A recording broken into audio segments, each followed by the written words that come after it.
ini sebagai salah satu tugas saya dalam mengikuti kegiatan guru bergerak. Jadi ilmu yang kami dapatkan mengenai budaya positif yang kami peroleh dari kegiatan guru bergerak, salah satunya kami diseminasikan kepada panjenengan semua. Jadi mohon maaf kami mengganggu waktu panjenengan untuk ya kami bagikan ilmu. Sebenarnya kami masih belajar, ya kami masih belajar, masih banyak kekurangan. Ya ini hanya karena ditugaskan untuk melakukan diseminasi, maka kami laksanakan. Untuk kegiatan hari ini kami akan memaparkan tentang budaya positif itu apa, dan mudah-mudahan nanti bisa bermanfaat ya khususnya bagi saya pribadi dan panjenengan semua. Kita awali karena ini nanti cukup banyak materinya, ada 6 materi yang harus saya sampaikan, maka langsung saja kita mulai. Yang pertama kaitannya dengan apa itu budaya positif. Nah ini budaya positif adalah keyakinan atau nilai yang disepakati yang menjadi kebiasaan bersama yang akan dilakukan dalam waktu yang lama. Kemudian budaya positif ini dapat salah satunya diterapkan dalam pembuatan keyakinan kelas agar siswa merasa terlibat dan bertanggung jawab dalam melaksanakan kedisiplinan. Itu skupnya kelas. Sebenarnya sekolah, kalau skupnya itu sekolah, seharusnya peraturan yang ada di sekolah itu juga melibatkan siswa ya, atau murid. Jadi sekolah itu diusahakan peraturannya mulai terlibat, seperti keyakinan kelas yang kita buat di kelas kita.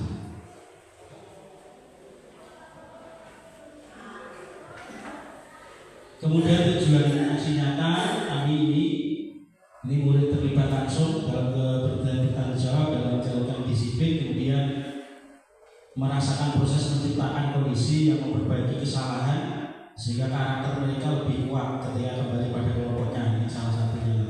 Kemudian hari ini kita bahas tentang ini ya, budaya positif dalam suatu sekolah. Ini pemaparannya ada 6 materi. Yang pertama disiplin positif, kemudian apa itu hukuman, penghargaan, dan restitusi. Kemudian apa itu keyakinan kelas. Yang keempat kebutuhan dasar manusia. Kemudian yang kelima 5 posisi kontrol kita sebagai guru, dan yang keenam adalah segitiga restitusi. Di sini nanti kami yang sudah kami praktekkan yaitu pembuatan keyakinan kelas dan segitiga restitusi. Nanti ada video yang akan kami tampilkan. Kalau yang lain pemaparan materi ya. Kita mulai dari yang pertama, disiplin positif. Nah ini ada perubahan paradigma dalam pelaksanaan disiplin positif. Itu ada beberapa pernyataan atau cerita. Misalnya ada A dan B, Anda dan teman Anda. Kemudian diilustrasikan, sobeklah secari kertas kecil. Kemudian tulislah benda atau sesuatu yang sangat berharga untuk Anda dalam kertas tadi. Kemudian letakkan pada salah satu tangan Anda. Berarti di kepala, digenggam. Menulis sesuatu digenggam. Dan genggamlah dengan segala daya. Buatlah sebuah kepala dan teman Anda meminta Anda untuk membukanya dengan cara bisa merayu, membujuk, mengancam, menghardik, menyuap, dan melakukan apa saja agar Anda membuka kepala tangan Anda dan menyerahkan barang yang Anda genggam. Jadi ada ilustrasi, misalnya kita disuruh menuliskan sesuatu yang berharga di kertas, kemudian kita, walaupun ada 2 jawaban ini, sejatinya apa loh? Nah, ini simpul teman-teman tadi. Misalnya itu dibaratkan sebagai cara kita mengontrol murid. Pokoknya murid itu kudu manut karo aku. Sejatinya pada dasarnya kita tidak bisa mengontrol murid untuk berbuat sesuatu jika murid tersebut memilih untuk malah tidak melakukannya. Walaupun tampaknya kita sedang mengontrol perilaku murid tersebut, hal itu karena murid sedang mengizinkan dirinya untuk dikontrol. Ya, saat itu bentuk kontrol guru menjawab kebutuhan dasar yang dipilih adalah di sini. Sesuai dengan jawaban bahwa semua perilaku memiliki tujuan, bahkan terhadap perilaku yang tidak disukai. Jadi meskipun kita, ya ini gambaran ketika kita benar-benar bisa mengontrol murid sesuai dengan keinginan kita, itu sebenarnya seorang anak itu hanya mengizinkan dirinya untuk dikontrol, bahkan tidak sesuai dengan keinginannya. Karena siapa yang berhak mengontrol itu adalah diri kita sendiri. Nah ini. Kemudian yang kedua, ilusi atau gambaran bahwa semua penguatan positif itu efektif dan bermanfaat. Nah, ketika kita memberikan penguatan kepada anak-anak, ya, penguatan positif atau bujukan ada bentuk-bentuk kontrol, segala usaha untuk mempengaruhi murid agar mengulangi suatu perilaku adalah suatu usaha untuk mengontrol murid tersebut dalam jangka waktu tertentu. Ya, misalnya kita hanya memberikan penguatan positif itu berlaku hanya jangka waktu tertentu. Kemungkinan murid tersebut akan menyadarinya dan mencoba untuk menolak bujukan kita. Nah, atau bisa jadi murid tersebut menjadi tergantung pada pendapat sang guru untuk berusaha. Jadi ketika kita eleke lagi manut, kemudian kalau dibiarkan murid itu juga akan menyadari penak ini gitu. Kemudian gambaran lagi atau ilusi ini bahwa kritik dan membuat bersalah, berarti kita akan membawa mereka untuk menuju pada identitas yang gagal. Mereka belajar untuk merasa buruk tentang diri mereka. Mereka mengembangkan dialog diri yang negatif karena merasa bersalah tadi. Kadang-kadang sulit bagi guru untuk mengidentifikasi bahwa mereka melakukan perilaku ini karena seringkali guru cukup menggunakan suara halus untuk menyampaikan pesan negatif. Itu ilusi-ilusi atau angan-angan yang sering kita lakukan. Nah, ini ilusi bahwa orang dewasa memiliki hak untuk memaksa, karena merasa dewasa tadi. Banyak orang dewasa yang percaya bahwa mereka memiliki tanggung jawab untuk membuat murid-murid berbuat hal-hal tertentu. Adapun orang yang dilakukan dapat diterima selama ada sebuah kemajuan berdasarkan sebuah pembentukan kinerja. Pada saat itu orang dewasa akan menyadari bahwa perilaku memaksa tidak akan efektif untuk jangka waktu yang panjang dan sebuah hubungan permusuhan akan terbentuk. Jadi mungkin ketika kita merasa dewasa kemudian memaksa murid kita dengan paksaan, itu hanya berlaku dalam waktu yang sebentar, bukan jangka waktu yang lama. Maka murid nanti akan ini yang paling bawah menimbulkan hubungan permusuhan yang terbentuk. Lalu siapakah pemegang kontrol yang sesungguhnya? Kita harus sadar bahwa jawabannya adalah tentu saja diri kita sendiri yang memegang kontrol diri. Jadi bukan orang lain. Ya. Kalau murid, ya tentu saja murid tadi yang memegang kontrol diri. Ya. Memegang kontrol akan kepala tangan, apakah mau membuka atau menutup kepala tangan kita, itu bergantung pada diri kita sendiri, bukan orang lain. Ya.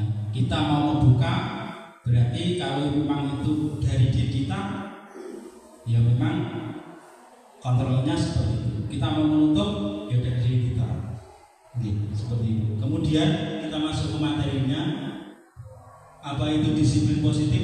Nah, ini mungkin Bapak Ibu juga sudah paham apa itu disiplin positif, dari kata disiplina, ya, yang artinya belajar mengacu pada disiplin diri yang memiliki tanggung jawab terhadap apa yang dilakukan berdasarkan nilai-nilai yang diyakini. Jadi disiplin positif di sini bukan karena disiplin yang dipengaruhi oleh orang lain, tetapi memang nilai-nilai yang diyakini. Memang ini yang sulit.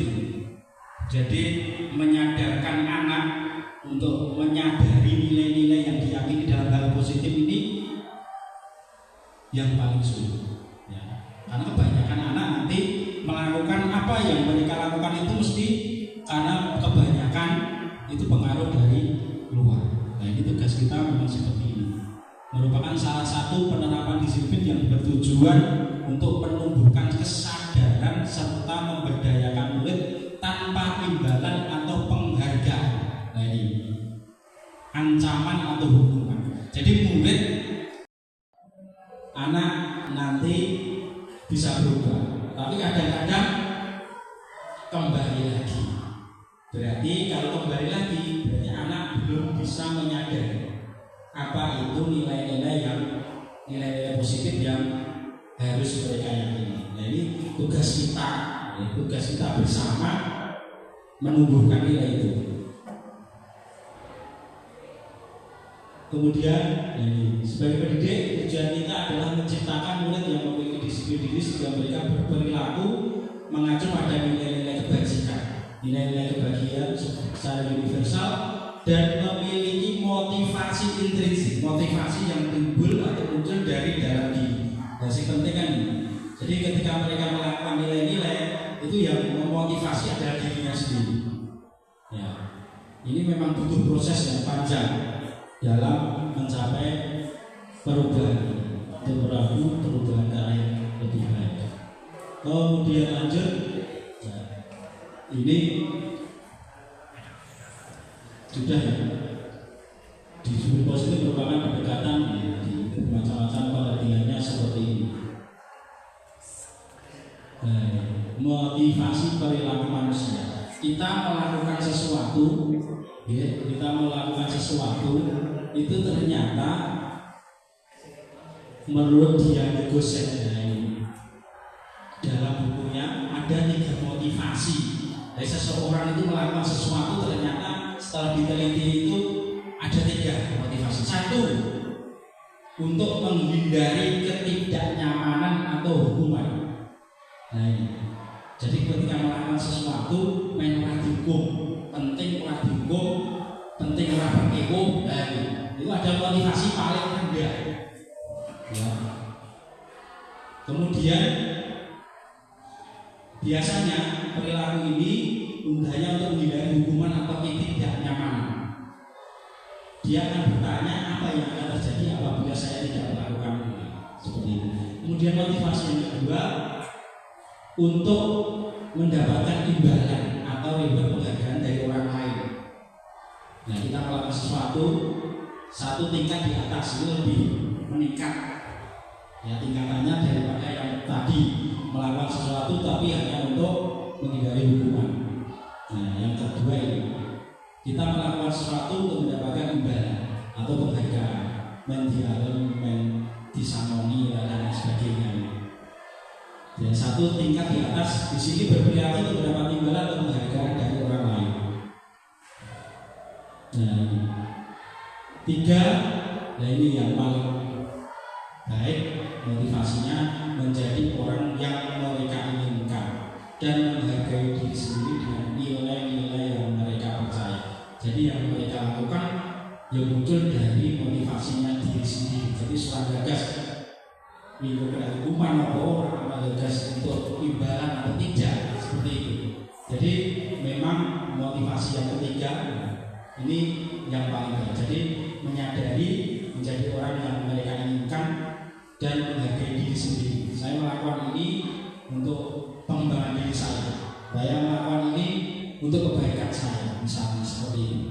Kemudian mudah-mudahan bisa bermanfaat bagi orang lain, seperti itu.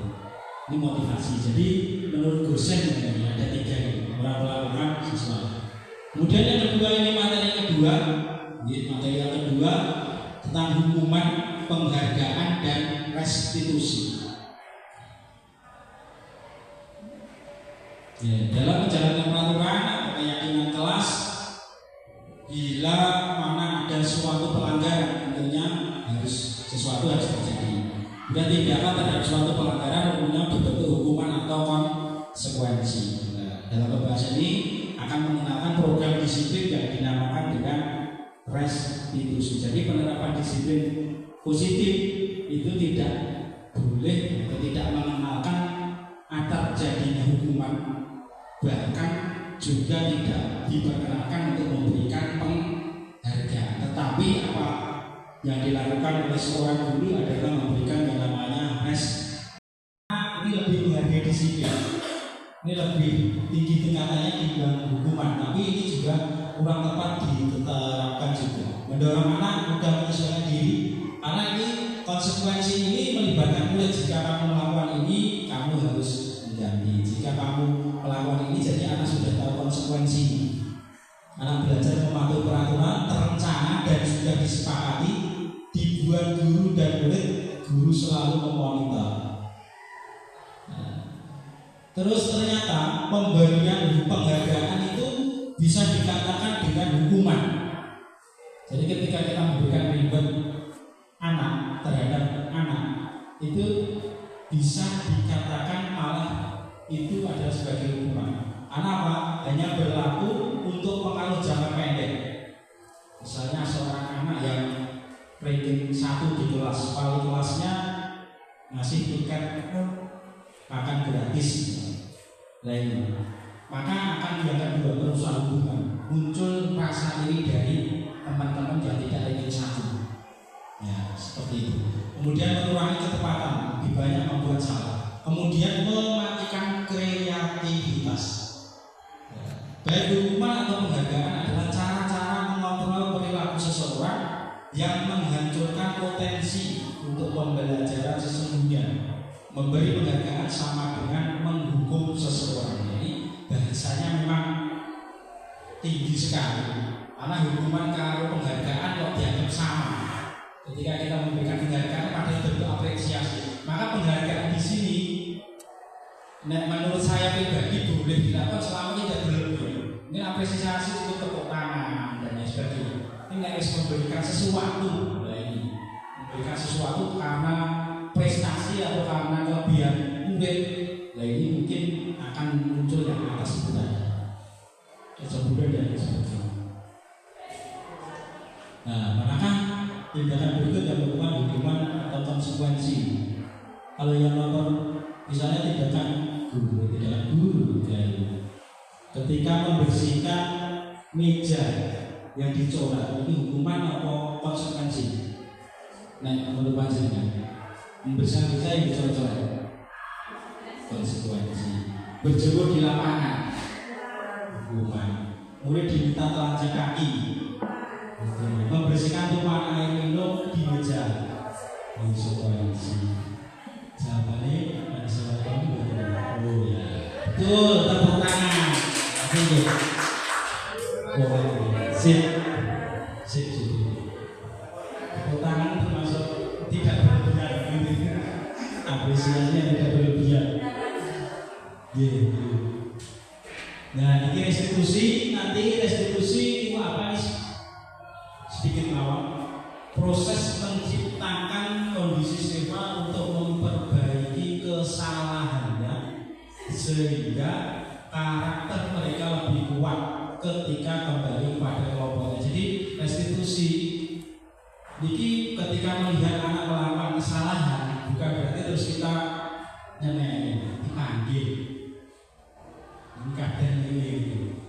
Kadang itu ya sangat dongkol itu betul saja menahan amarah. Jadi ditanya, nanti ada contoh segitiga restitusi cara menyelesaikan masalahnya ada. Jadi intinya anak dicari tahu latar belakang mengapa dia melakukan salah. Ditanya dengan nada suara yang lembut pelan. Ini biasanya ya. Itu tadi. Kemudian supaya anak bisa menyadari. Kalau anak bisa menyadari, berarti dia sudah mengakui kesalahannya. Setelah mengakui kesalahannya, biarkan dia mencari solusi untuk mengajar yang lebih efektif. Karena kita mapel gitu.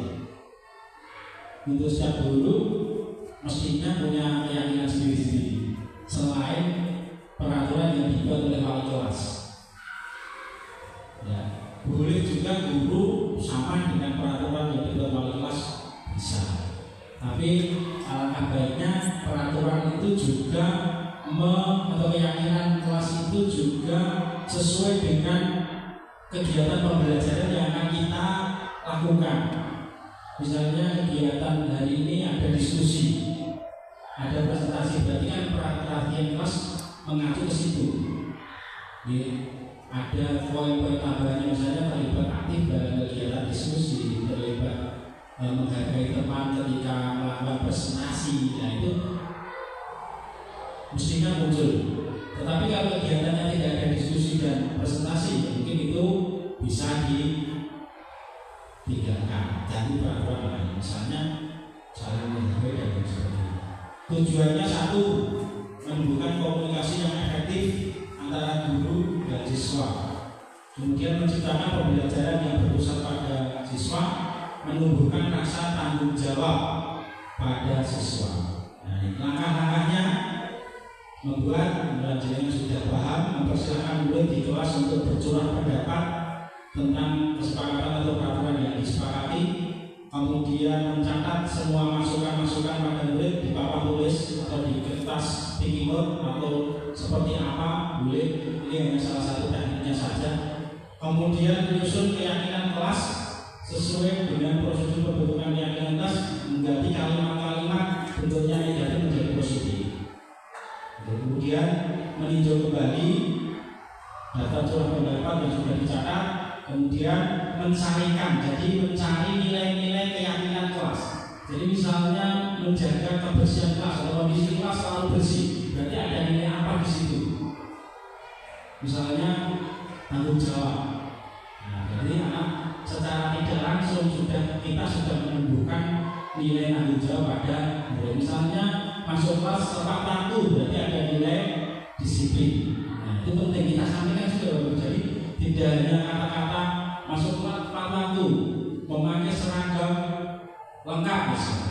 Nah, berarti di balik memakai seragam yang lengkap itu ada nilai disiplin. Nah, itu kita sampaikan. Jadi secara tidak langsung anak-anak ternyata ketika saya mulai ada nilai disiplin.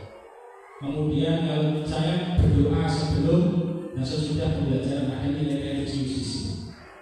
Maka jadi nilai-nilai kebajikan yang ada di sekitar kita sampaikan. Jadi nanti biar anak sudah. Kemudian setelah keyakinan kelas dibuat, kemudian diberikan mencoba menyetujui menandatangani, ya, termasuk guru dan wakilnya. Keyakinan kelas bisa dilengkapkan di dinding kelas. Nah, ini kalau kelas kita di KML 12 guru nanti ya monggo nanti seperti apa teknisnya. Kalau saya setelah membuat keyakinan kelas, anak-anak menulis di bukunya masing-masing. Kemudian setiap mengawali kegiatan pembelajaran, salah satu anak membacakan keyakinan kelas itu bergantian. Terus misalnya ada yang ditambahkan, dikurangi, kita lakukan. Jadi tidak semua awalnya menulis terus, tidak. Ini kesepakatan minggu yang lalu dibacakan hari ini.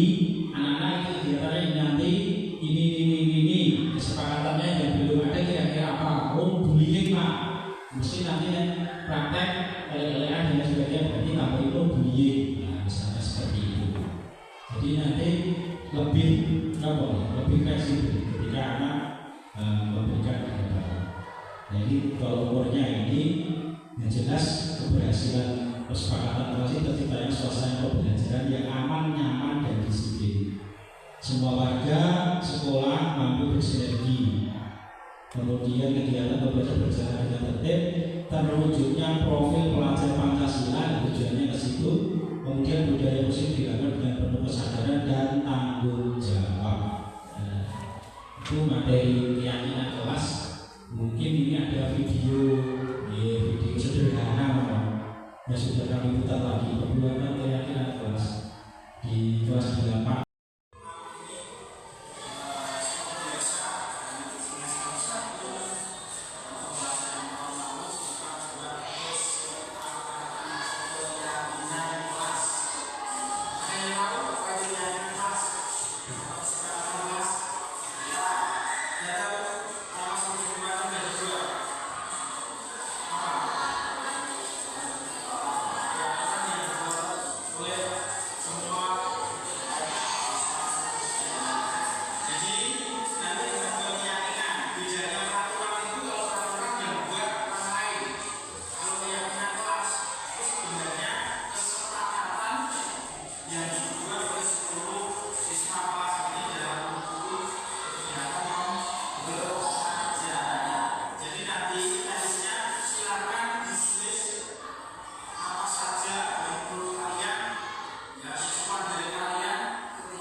Itu salah satu bentuk sederhana membuat keyakinan kelas seperti itu. Ya, mudah-mudahan seperti itu, mudah-mudahan. Jadi yang kami peroleh, yang kami tahu salah satu cara membuat keyakinan kelas seperti itu. Jadi nanti silakan dikembangkan sendiri-sendiri. Yang penting esensinya Bapak Ibu sudah memahami. Itu jadi untuk keyakinan kelas saya rasa sudah paham ya. Sudah. Lanjut yang keempat, kebutuhan dasar manusia. Apa saja kebutuhan dasar manusia? Jadi kita nanti supaya tidak mudah menyalahkan anak ketika kita tahu materi ini. Jadi seluruh tindakan manusia itu pasti memiliki tujuan. Pasti. Semua yang kita lakukan adalah usaha terbaik kita untuk mendapatkan apa yang kita inginkan. Ketika kita mendapatkan apa yang kita inginkan, sebetulnya saat itu kita sudah memenuhi satu atau lebih dari satu kebutuhan dasar kita. Perbuatan yang bertentangan dengan nilai-nilai kebajikan atau melanggar peraturan atau kesepakatan, hal itu sebenarnya dikarenakan mereka gagal memenuhi kebutuhan dasar mereka. Untuk lebih jelasnya, mari kita lihat satu persatu apa itu. 5 kebutuhan dasar manusia yang menurut William Glasser, lalu Goshen, ini William Glasser dan teori pilihan. Kebutuhan dasar manusia itu yang pertama kebutuhan bertahan hidup, survival, bahasa Inggrisnya survival. Kemudian kasih sayang dan rasa diterima, apa lagi ini? Love and belonging, itu. Kemudian yang ketiga adalah kebutuhan tentang penguasaan, pengen yang menjadi pemimpin dan lain sebagainya, pengen memberikan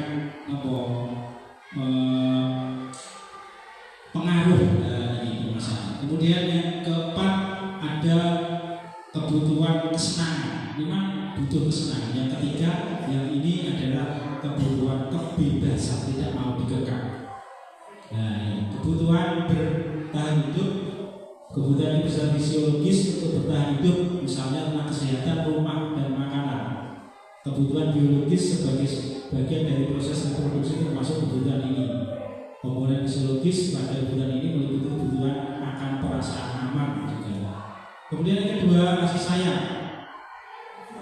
Ya, anak-anak memiliki kebutuhan dasar kasih sayang dan rasa diterima yang tinggi. Biasanya ini disukai dan diterima oleh lingkungannya. Mereka juga akrab dengan orang tuanya. Biasanya mereka belajar karena suka pada gurunya. Bagi mereka teman sebaya sangat penting. Mereka juga biasanya suka bekerja dalam kelompok. Yang ketiga, penguasaan, kebutuhan pengakuan atas kemampuan. Anak-anak memiliki kebutuhan dasar akan penguasaan yang tinggi. Biasanya selalu ingin menjadi pemimpin.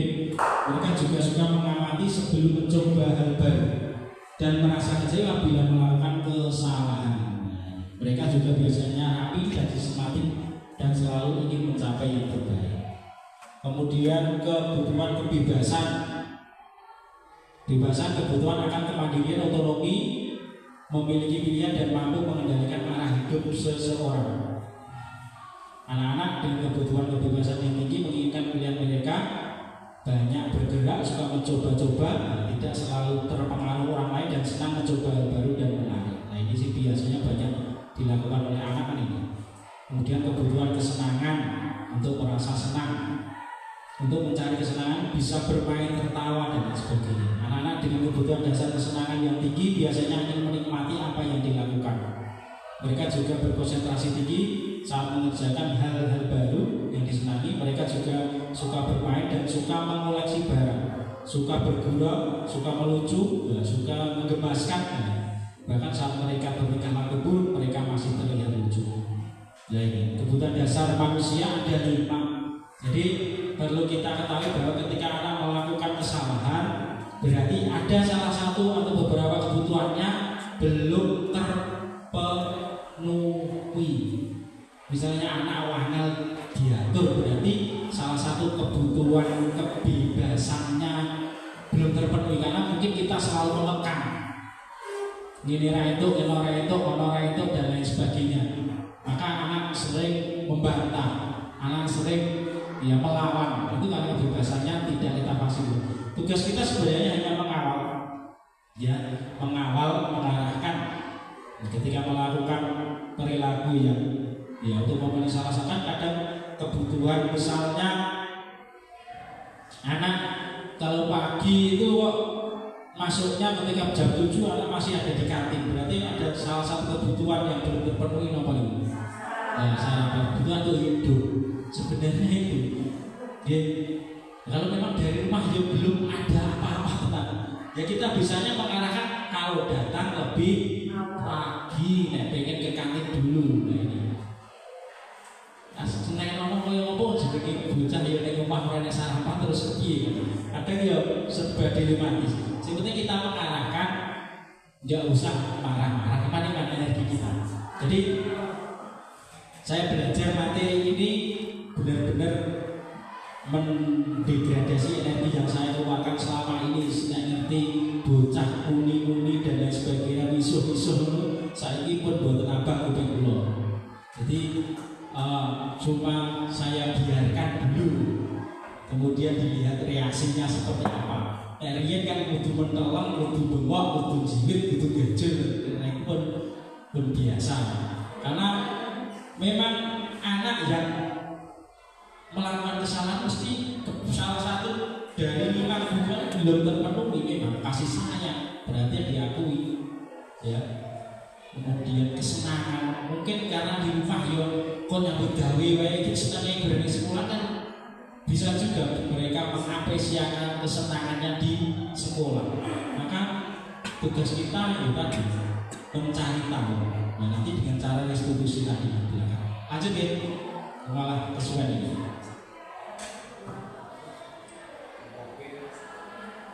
Yang kelima, posisi kontrol. Ya, ini penting ini juga. Posisi kontrol kita sebagai guru. Nah itu ternyata setelah belajar ini saya sendiri malah ternyata posisi kontrol saya itu keliru. Nih langsung saja. Guru itu ternyata memiliki 5 posisi kontrol. 1, penghukum. Jadi apa yang dilakukan anak mesti hukum separmu. Kemudian yang kedua, membuat anak merasa bersalah. Jadi dengan bahasa halus menyalahkan, kok orang mesake Pak Guru toh, orang mesake Bu Guru toh, kok lakukan terus. Nah itu membuat anak kan merasa bersalah. Kemudian yang ketiga sebagai teman. Nah sebagai teman berarti nanti pelayanan kepada murid tersebut sesuai koncone diri, termasuk memberi bantuan dan lain sebagainya. Kemudian yang pemantau dan yang paling baik yang terakhir ini sebagai manajer. Jadi ya, nah saya 1, 2, 3, wes itu paling banyak. Sekolah, peraturan, guru-guru yang menerapkan posisi akan berkata, patuhi aturan saya, awas, ancaman. Kamu selalu saja salah, selalu, pasti selalu, terakhir selesai. Guru seperti ini senantiasa percaya, hanya ada satu cara agar pembelajaran bisa terjadi dengan cara dia. Jadi orang manut aku orang sampai itu. Penghukum biasanya nada tinggi, bahasa tubuh melotot, jari-jari muncul menghadiri. Terlambat lagi, bahasanya. Pasti terlambat lagi. Selalu datang terlambat. Kapan bisa datang? Tanyakan pada diri Anda. Nah ini bahasa yang paling bagaimana perasaan itu bila guru berbicara seperti itu pada saat muridnya datang terlambat. Tanyakan pada diri Anda. Jadi iya rasanya jadi murid di sini ketemu guru si modelnya langsung pelorok lalu bengok-bengok. Kemudian yang kedua hasilnya kemungkinan murid itu marah dan mendendamkan ini atau bersifat agresif, luwih parah meneh. Biasanya sudah dari duduk murid tersebut akan mencoret-coret bukunya atau meja tulisnya karena melawarkan lagi karena disini. Lebih buruk lagi setelah murid melihat motor atau mobil bapak ibu guru dan menggores ini sembarang yang dipakai dan tadi mobil kita pak ini kebose. Kemudian membuat rasa bersalah. Nah ini kadang kita juga tidak menyadari posisi kita akan membuat ini boleh paling tepat tapi ini ternyata belum tepat. Pada posisi ini biasanya guru bersuara lebih lembut, halus, membuat rasa bersalah, menggunakan keheningan untuk membuat orang lain merasa tidak nyaman, bersalah atau rendah diri. Kata-kata yang keluar di dalam akan seperti ibu sangat kecewa dengan kamu. Beberapa kali bapak harus memberitahu kamu ya. Gimana coba kalau orang tua tahu kamu berbuat begini? Ini seolah-olah kan kita ya iurannya ini, tapi membuat anak itu biar bersalah. Posisi ini memiliki pendalilan yang buruk tentang dirinya. Jadi anak merasa minder, rendah hati, jadi banyak rendah diri, rendah diri Ya, karena dia merasa guru itu mengecewakan banyak orang. Murid tidak berharga, merasa tidak berharga dan telah mengecewakan orang-orang yang disayanginya. Suara kelas, lalu sedih, bahasa tubuh, merata pada anak, lesu, adik. Bagaimana kamu ini bagaimana ya? Kamu sudah berjanji dengan ibu tidak akan lama lagi. Kamu kenapa ya senang sekali mengecewakan ibu? Ya, ibu benar-benar kecewa sekali. Nah, ini kan halus tapi ya ini membuat anak merasa bersalah. Bagaimana perasaan dia itu bisa seperti itu? Nah, ini merasa bersalah, dia akan mengecewakan ibu bapak gurunya dan merasa menjadi orang yang gagal dan tidak sanggup membahagiakan orang lain.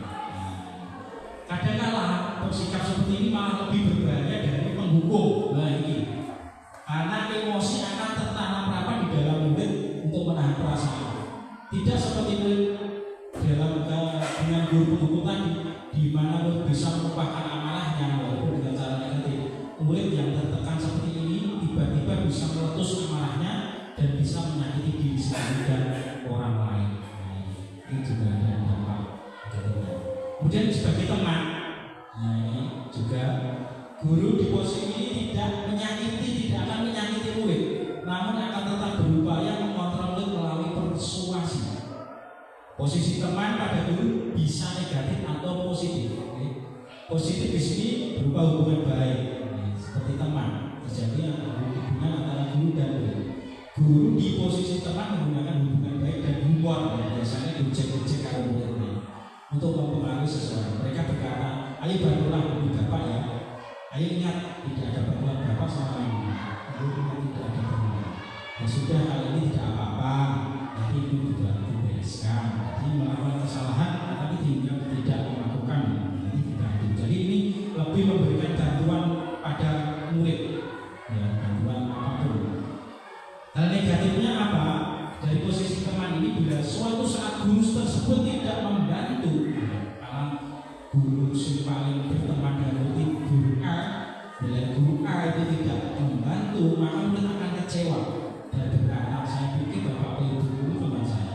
Dan murid yang merasa dikecewakan dan tidak mau lagi berusaha.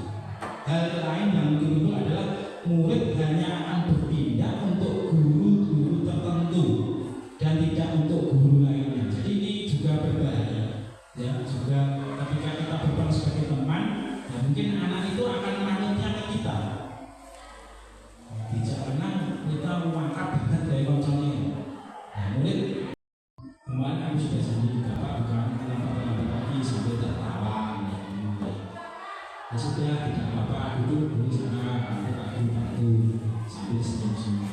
Bagaimana perasaan murid yang seperti ini? Murid akan senang dan akrab, jelas itu. Ini termasuk dampak positif. Hanya saja di sisi negatifnya, murid akan tergantung pada guru tersebut. Bila ada masalah, dia merasa bisa mengandalkan guru tersebut. Ya, duit backingan, Pak Kai, Bu Kai. Jadi seperti itu, hati-hati juga. Karena anak-anak seperti itu, ya. Jadi kita memang perlu ya bisa ngerti juga. Dia akan berbuat.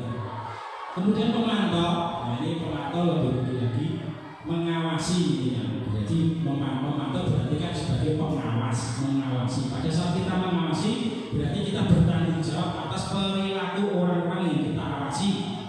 Posisi pemantau berdasarkan pada peraturan-peraturan dan konsekuensi. Nah ini biasanya mengandalkan peraturan. Dengan menggunakan sanksi atau konsekuensi kita dapat memisahkan hubungan pribadi kita dengan murid.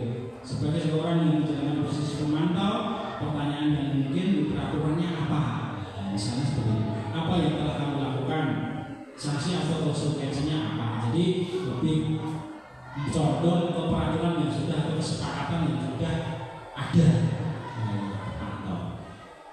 Mengandalkan penghitungan catatan data, mapping piro, datanya bukti atas perilaku seseorang.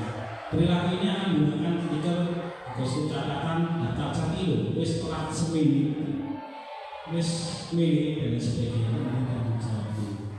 Nah ya, Abi, tahukah kamu jam berapa kita mulai? Tahu Pak? Kamu terlambat 15 menit. Apa kamu sudah memiliki konsekuensinya? Paham Pak, saya harus tinggal di kelas pada jam istirahat dan mengerjakan tugas kepentingan saya. Nah, itu jadi kesepakatan yang sudah dan konsekuensi yang dilakukan. Intinya apa yang sudah disepakati, kalau ada konsekuensinya ya harus dilaksanakan oleh ini sebagai pemantau. Ini lebih yang paling tinggi sebagai manajer. Ini memang paling sulit ini. Posisi di mana guru berbuat sesuatu bersama dengan murid, mempersilahkan murid mempertanggungjawabkan perilakunya, mendukung murid agar dapat menemukan solusi atas permasalahannya sendiri. Jadi sebagai manajer itu memang gimana ya? Karena kalau kita salah mengartikan itu seolah-olah kita mensahkan, melegalkan, menyetujui anak-anak yang melakukan kesalahan. Kalau anak salah menangkap, berarti seolah-olah dia mendapatkan dukungan. Padahal ini merupakan sebuah strategi kita supaya murid itu menemukan solusinya untuk mengatasi permasalahan. Seorang manajer telah memiliki keterampilan ya, di posisi teman maupun pemantau. Jadi paling tidak pas bagi pemanis mengalami pemantau telah mengalami benarnya bisa jadi di waktu-waktu tertentu kembali pada kedua posisi tersebut bila diperlukan. Jadi posisi kita sebagai teman atau pemantau itu pada posisi-posisi tertentu bisa dilakukan. Ya, tergantung situasi dan kondisi. Nah, ini apa yang dikatakan oleh seorang pemantau, apa yang kita yakini, kembali ke keyakinan kelas, misalnya keyakinan sekolah. Apakah kamu meyakininya? Nah, jika kamu meyakini, apakah kamu bersedia memperbaikinya? Jadi ini mengembalikan segalanya itu kepada murid. Tetapi konsekuensinya kita memang harus mengawal ini, mengawal apa rencana yang kamu perbaiki. Kalau anak sudah mengucapkan apa rencana yang dia perbaiki, berarti tugas kita mengawal memang dia sudah melakukan hal itu. Ulang terus, ulang terus ya. Itu mengira-iranya. Tugas seorang manajer seperti ini, kita membuat murid untuk dapat mengatur dirinya. Jadi mengatur kita hanya membimbing supaya murid ini bisa atur pakai diri, bisa menyadari. Seseorang manajer bukanlah memisahkan murid dari kelompoknya, tapi mengembalikan murid tersebut ke kelompoknya dengan baik dan kuat. Disinilah, dari posisi inilah murid dapat menjadi pribadi yang mandiri, merdeka dan bertanggung jawab atas segala perilaku dan sikapnya yang pada akhirnya dapat menciptakan lingkungan positif yang aman. Manajer seorang guru tahu jam 7 bahasa yang digunakan posisi kita sebagai manajer. Seperti tidak mampu pada murid, ini guru BK pun paham itu. Tidak pak, saya bisa kalau saya nggak berusaha berbagi. Saya bisa menanyakan teman saya pak untuk mengajar tugas sebelumnya. Baik itu bisa. Apakah besok akan ada masalah untuk kamu agar bisa hadir tepat waktu? Tidak pak, saya hadir tepat waktu. Kita cek dulu.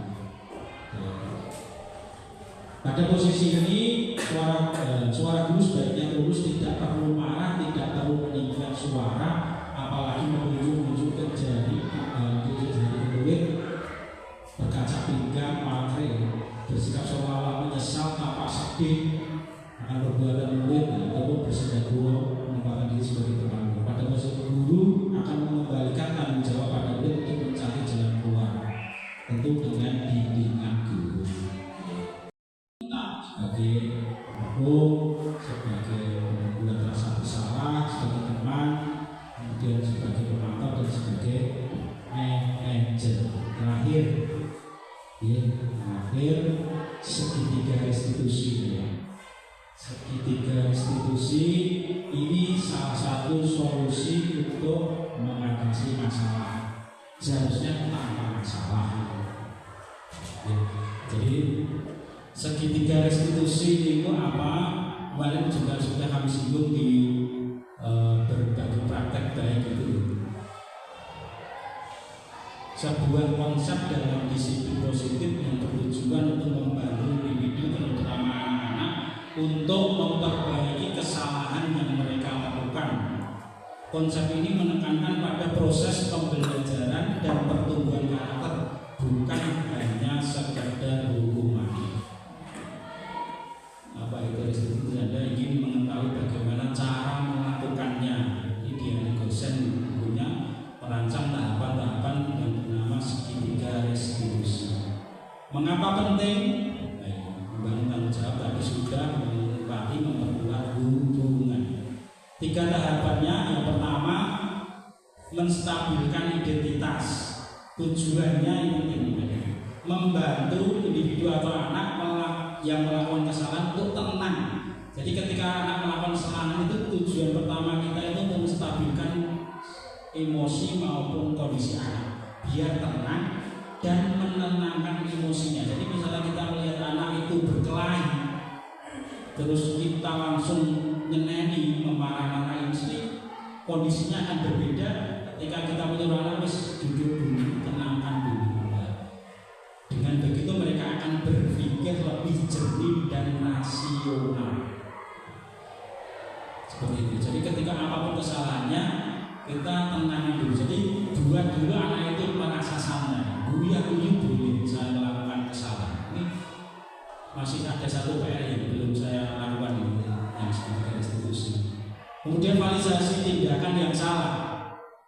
Ya, ini pada tahap ini kesalahan yang dilakukan divalidasi. Jadi anak diajak untuk mengakui ya, dengan cara-cara, nanti ada cara bahwa tindakan mereka memang salah dan memahami dampak. Jadi anak kalau sudah tenang, pikirannya tenang, emosinya tenang, ya maka dia akan berpikir sendiri. Dia akan mengakui kesalahan. Saya kan ini, wadah anak bulat ya, kalau ngawal gitu bulat orang pengen menghindar.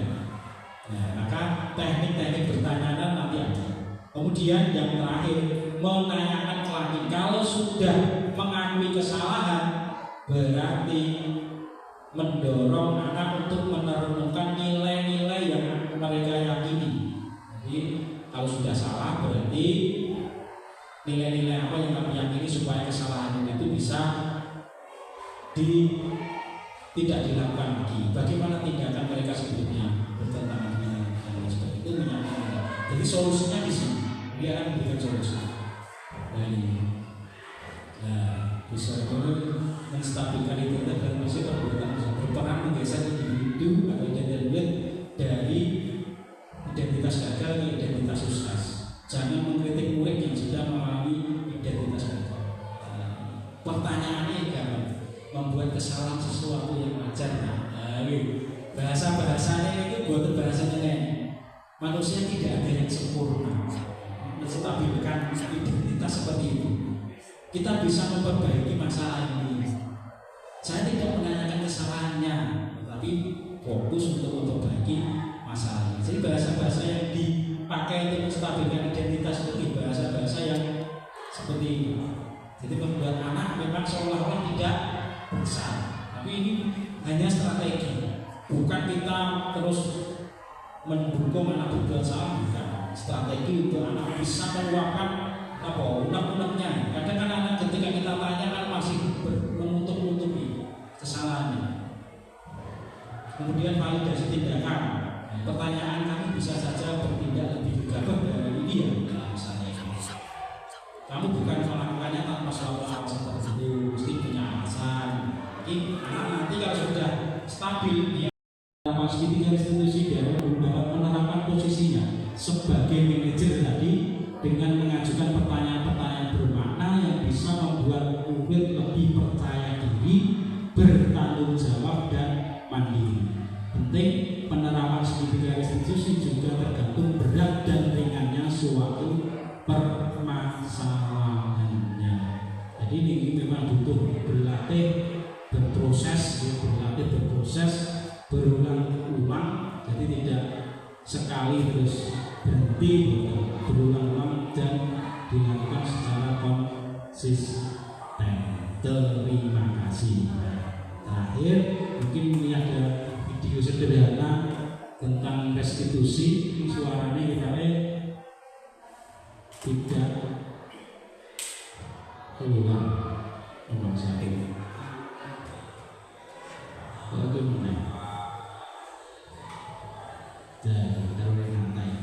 Ini pas demokrasi tekstual kemarin.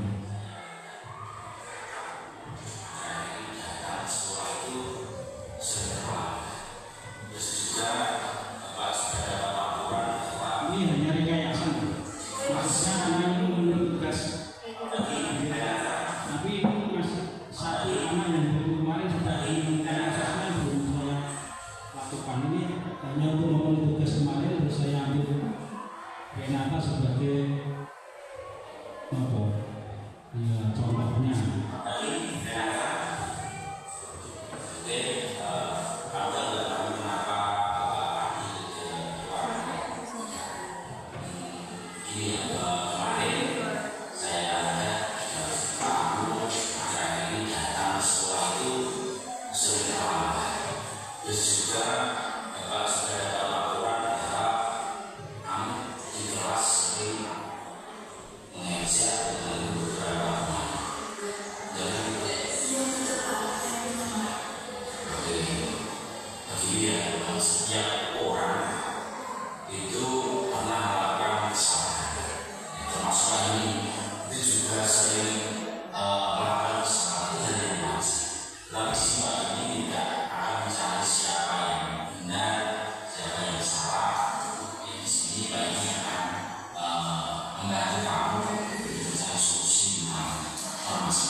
Itu contoh cara restitusi dari ilmu yang saya peroleh yang praktekkan seperti itu. Jadi kedua, memang ketika anak melakukan kesalahan, ya seperti itu, kita tidak boleh memarahi. Jadi memang solusi yang ditawarkan muncul dari anak sendiri, tugas kita tinggal mengawal. Yang jadi pertanyaan ketika solusinya itu tidak dilaksanakan, nah itu kan kadang juga menjadi tanda tanya penting bagi kita. Nah mungkin dengan cara tadi kita punya dokumentasi, mungkin ditulis, ya mungkin direkam pas restitusi penting itu. Paling tidak ditulis, ya nanti ketika kita anak itu yang melakukan kesalahan itu kok tidak ada perubahan ya.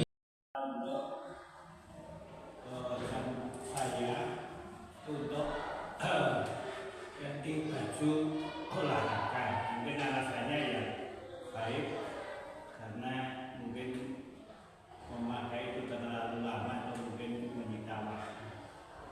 Terus tanggapan saya itu kalau saya pakat itu juga mungkin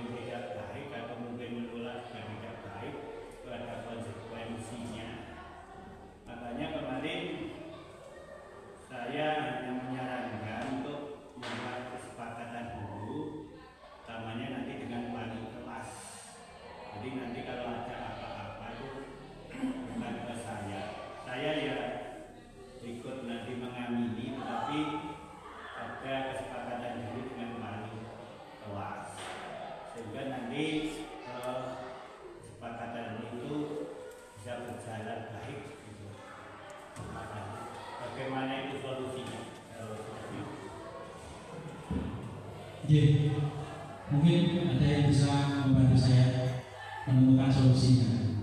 Karena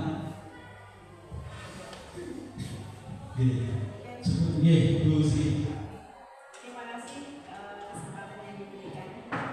Memang disiplin positif ini kalau kita terapkan itu memang sangat luar biasa tentunya untuk kedepannya gitu, bagi sekolah kita.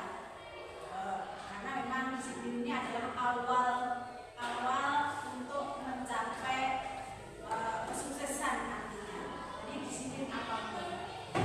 Yang jelas mungkin di antara kita ini sudah sering atau sudah hampir semua Bapak Ibu guru membuat kesepakatan di kelas, keyakinan di kelas, dan ini tentunya ditindaklanjuti ke arah yang lebih besar, sehingga dari kesepakatan kelas itu bagaimana seandainya sekolah itu membuat kesepakatan sekolah yang tadi sudah dijelaskan.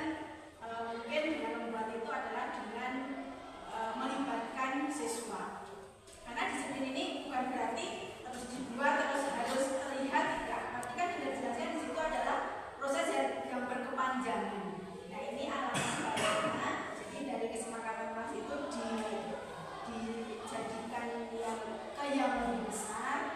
Mungkin suatu waktu kemudian akan dikumpulkan beberapa orang dan sebagainya membuat kesepakatan, dan kemudian hasilnya itu bisa dijadikan kesepakatan sekolah dan anak tahu, dan itu disosialisasikan kepada seluruh siswa. Nah ini mungkin bisa mengurangi lah, selama ini kan kita memang disiplin positif ini memang sangat sulit untuk menerapkan di sekolah kita.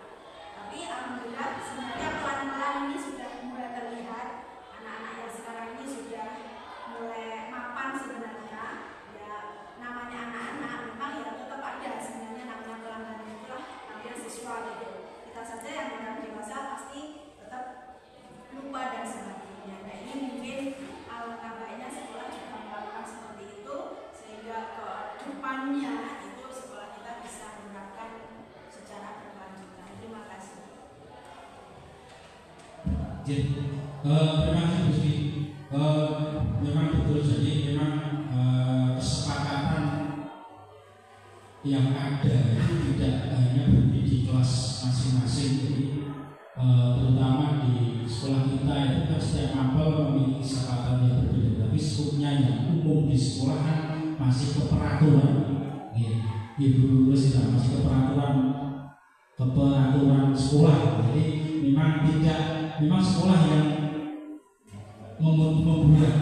Jadi selama ini mungkin belum melibatkan anak. Jadi mungkin itu salah satu solusi, termasuk hal-hal yang detail tadi. Ketika itu ada kesepakatan ganti lampi dan lain sebagainya tadi setelah olahraga dan itu, terus kakak waktu itu mungkin anak-anak masih melakukan itu masih dengan inisiatifnya sendiri, ganti bahkan tuh macamnya kedua ganti Pak Yesus santai ganti misalnya, kan itu misalnya. Sebenarnya kalau memang ada kesepakatan dari awal sekolah beristirahat atau berolahraga langsung ganti misalnya, siapapun gurunya, itu mungkin anak-anak bisa langsung nulis ini itu apa, ditanyakan lagi. Dan mungkin kita kalau kita melakukan itu mungkin anak ada sedikit akan sedikit aku pernah menulis itu, padahal dulu saya nulisnya di tenanan. Nah, misalnya seperti itu. Jadi anak mungkin lebih menyadari, seperti itu. Lebih menyadari kesalahan. Kalau aku pada nulis aku dewe, tak sepakati dewe, kok belum saya laksanakan. Ini mungkin dokumentasi itu penting, dokumentasi dalam anak ketika memberikan solusi. Belum ditulis, entah direkam, juga apa. Direkam itu kan malah menjadi dokumen kita. Suatu saat dibutuhkan tidak ini gampang. Seperti itu. Mohon Bapak Ibu, jadi terima kasih ini. Mudah-mudahan tidak ada pertanyaan nih. Tidak ada, karena waktunya sudah bertambah nih setelah 12 ini nanti. Terima kasih. atas waktunya. Mudah-mudahan apa yang saya sampaikan ini memberikan sedikit manfaat sebagai bahan pengetahuan awal. Jadi ini memang tugas kami untuk menyampaikan kepada panjenengan semua kaitannya dengan desimasi budaya positif. Oke, terima kasih atas waktunya. Kami ucapkan semoga Allah memberikan balasan kepada panjenengan semua. Amin. Kami akhiri.